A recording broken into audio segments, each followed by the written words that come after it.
ये मंत्र को ठीक से ध्यान से देख लीजिए। ये बहुत इम्पोर्टेंट चीज़ आज मैं बताने वाला हूँ।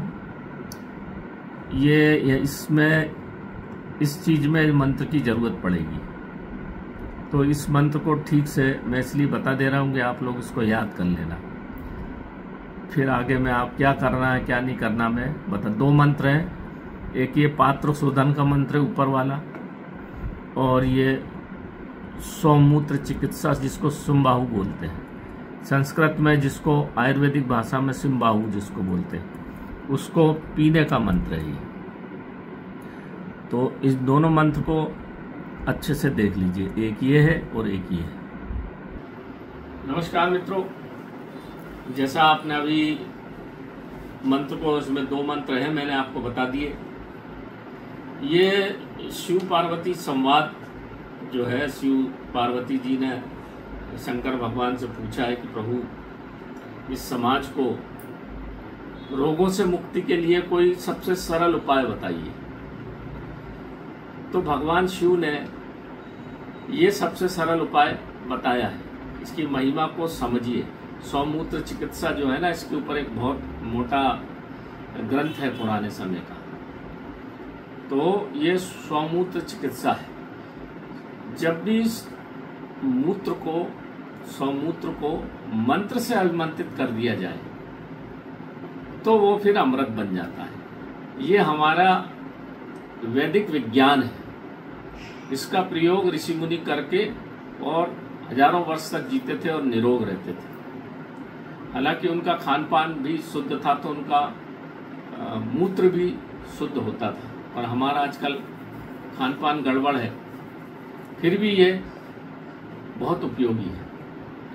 तो ऊपर वाला जो मंत्र है, इसको एकत्र करना है 4 बजे रात के। जब आप उठें 4 बजे रात के, तो एक मिट्टी का पात्र लेना, पहले उसको शुद्ध पानी से धो लेना है। जो पहला मंत्र है वो पढ़ते हुए उसको 3 बार पानी से धो लिया तो आपका पात्र शुद्ध हो गया। हर बार जब भी आप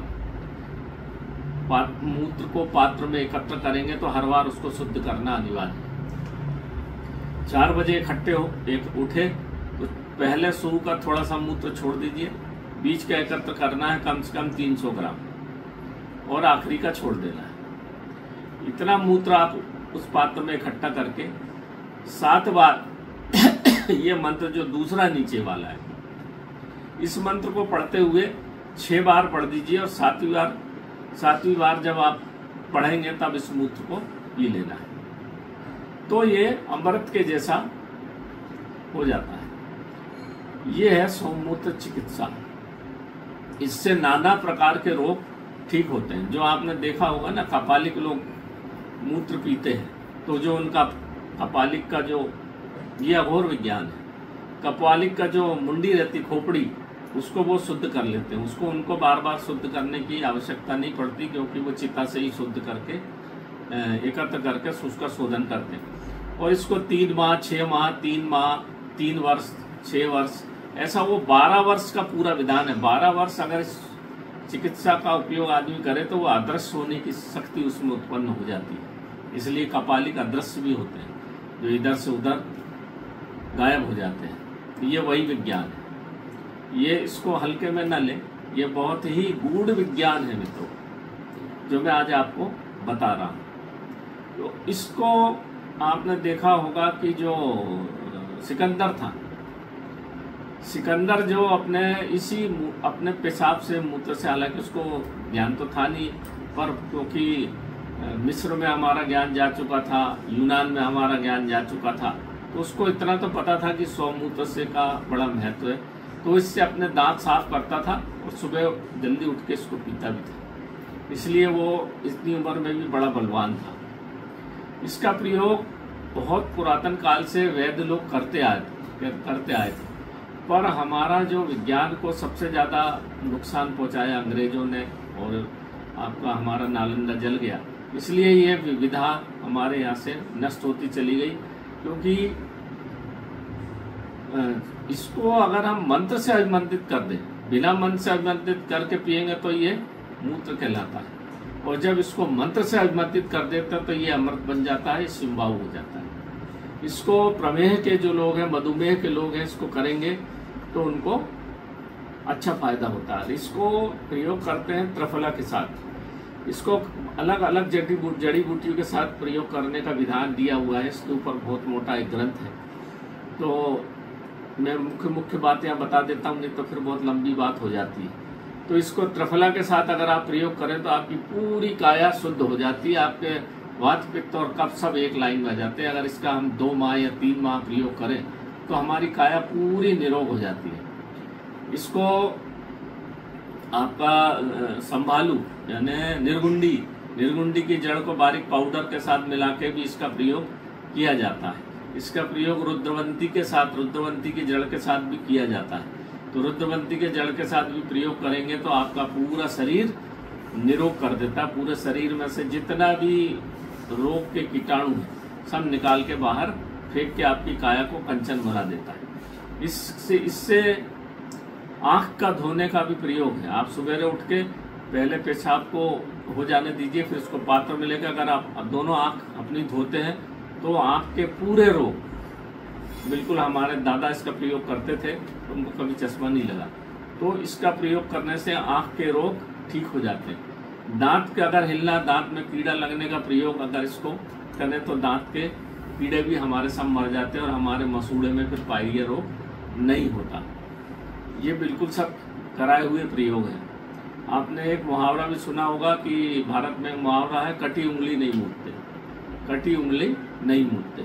तो आपको जब भी कहीं घाव लगता है या कोई ऐसी चीज लग गई है, चाकू लग गया है, या जहाँ पर आपको कोई आयुर्वेद, कोई चिकित्सा का स्थान नहीं है, आप जंगल में हैं, पहाड़ में हैं, पत्थर लग गया, कुछ और खून बह रहा है, तो अगर आप पेशाब कर लें उस स्थान पे तो फिर आपका घाव जल्दी ठीक हो जाता है और पकता नहीं। आदिवासी लोगों को मैंने कुल्हाड़ी लग जाती थी जंगल काटने के टाइम पे, लकड़ी एकत्र करने में, तो वो इसी का प्रयोग करते थे और मैंने उनके घाव को, वो कहीं डॉक्टर वाक्टर के पास तो जाते नहीं थे, बस इसका प्रयोग करके वो और ठीक हो जाते थे। और इसके और भी बहुत सारे प्रयोग हैं, पर मुख्य प्रयोग आप इसको त्रिफला के साथ कर लीजिए, रुद्रवंती के साथ कर लीजिए। इसका आप जो है संबालू भी बाजार में मिल जाती है जड़, उसके साथ कर लीजिए। इसका अगर आपको रक्त पित्त की बीमारी है, बहुत ज़्यादा आपको उष्णता है, पेट खराब है, और तो इसको फिर पेट अगर आपका ज़्यादा खराब है, संग्रहणी रोग है, तो इसको फिर थोड़ा सा नमक और थोड़ा सा आपका जो साजा की लकड़ी होती है या अर्जुन की छाल के साथ का इसके प्रयोग करेंगे। हमको अगर अर्जुन की छाल के साथ आपने इसका प्रयोग किया और नीम गिलोय, जितनी अर्जुन की छाल है थोड़ी सी, 1 चुटकी अर्जुन की छाल और 1 चुटकी नीम गिलोय की छाल इसमें घोल लीजिए और इसका प्रयोग करेंगे तो आपको देखेंगे मधुमेह रोग में आपकी 300-400 भी शुगर है। अगर आपकी उम्र कम है, 30-40 साल 45 साल की उम्र है, ज़्यादा उम्र के लिए ये नहीं है, कम अगर आपकी उम्र है तो आपकी किडनी भी अच्छी हो जाएगी, लीवर भी अच्छा आपका हो जाएगा और धीरे धीरे आपकी मधुमेह रोग ठीक होने लग जाएगा। और मधुमेह से जो साइड इफेक्ट हुए आपकी आँख की रोशनी, तो उसको आँख भी धो लीजिए तो आपका आँख की भी रोशनी अच्छी हो जाएगी। इस प्रकार से ये बिल्कुल सरल प्रयोग मैंने आज आपको बता दिए मित्रों, इसको करके देखिए, ये बहुत ही दिव्य चीज है। और बस इसको मंत्र से अभिमंत्रित करना, इसमें मतलब शिव पार्वती संवाद ने बताया कि अगर आप इसको मंत्र से अभिमंत्रित नहीं करेंगे तो फिर ये काम नहीं करता।